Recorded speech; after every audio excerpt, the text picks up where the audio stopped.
All right, guys, so that was my buddy for the day, Triumph T595, 955 cc's of absolute motorcycling bliss. And we've got another mid 900cc bike just kind of hanging out there as well with the Z900 RS Cafe. And with the modifications that are done to that bike and with the modifications to the Triumph, they're both making roughly the same horsepower numbers to the rear wheels, say about 120 to 125.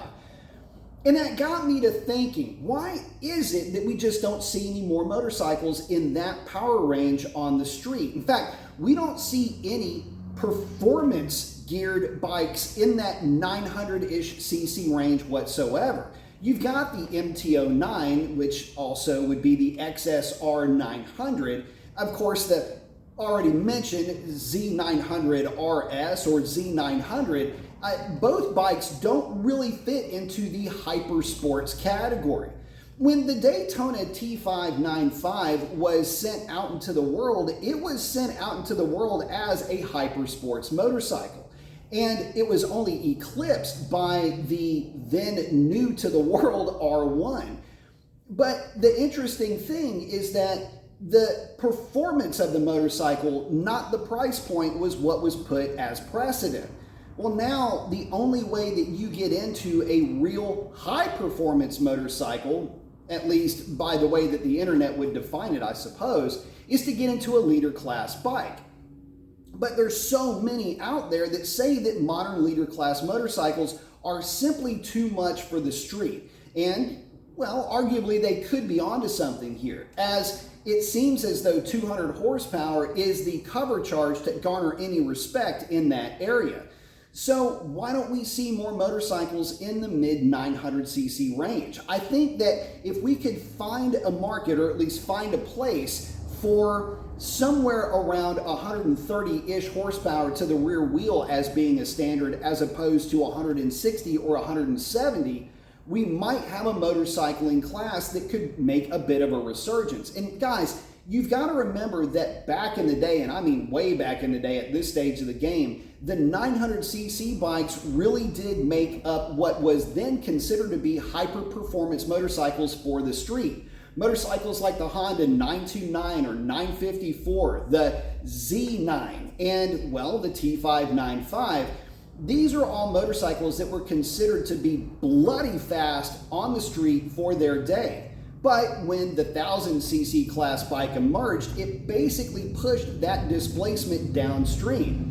And really, back then, that wouldn't have been too bad of a thing. Motorcycles that were leader class bikes were basically making a marginal amount more power than their 900 or at least mid 900cc variants were offering up, with a bit more torque. The architecture of the engine really wasn't that far off, stroke being a little bit longer or bore being slightly bigger.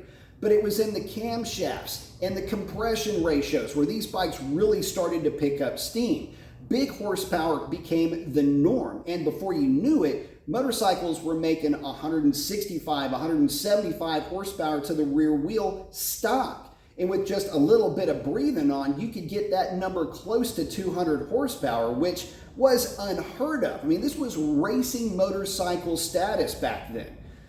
Well, when you fast forward to today, where every motorcycle seems to have a plethora of nannies of some sort to deal with the kind of power that they're making. I mean, heck, even that Z900 RS back there has wheelie control and traction control. It's basically the norm. But there's nothing that really does represent a bike that could use any of those gadgets and gizmos the way that a leader class bike seems to have them to keep their riders safe. You know, it wasn't that long ago when manufacturers made the motorcycle better to fit the rider's skill set. Now manufacturers have got to make these motorcycles safer to protect the riders from the power that they make. But with all the criticism of that extra power, could we maybe get that 750 to 950cc class back? With the only couple of offerings that we have right now, first one that comes to mind, the GSX-R 750, and that's a legacy motorcycle. Something with a little bit more displacement, with a little bit of a bump in power, could find a home in today's marketplace, which is saturated with a bunch of A2 compliant parallel twins. I think now we need something like this bike to make another resurgence more than ever. And since it's a Triumph, let's talk about the fact that the Speed Triple is a 1200, but they do have a 900cc engine available in the Tiger. I've ridden that bike and it's a riot to ride. Different camshafts and in a different platform could make that thing a serious contender and nameplate carrier for the Daytona namesake. Triumph, are you guys listening? I mean, I get it. There are some economies of scale with engine blocks and, packaging and all of that.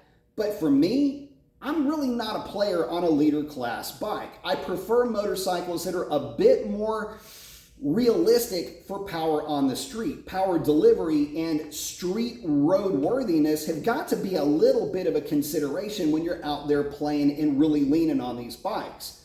Both of these motorcycles will cover 130 to 150 miles an hour pretty quickly, at least a lot more quickly than you may give them credit for, which is already insane for the street. They handle well, and handling doesn't have anything to do with power output anyway.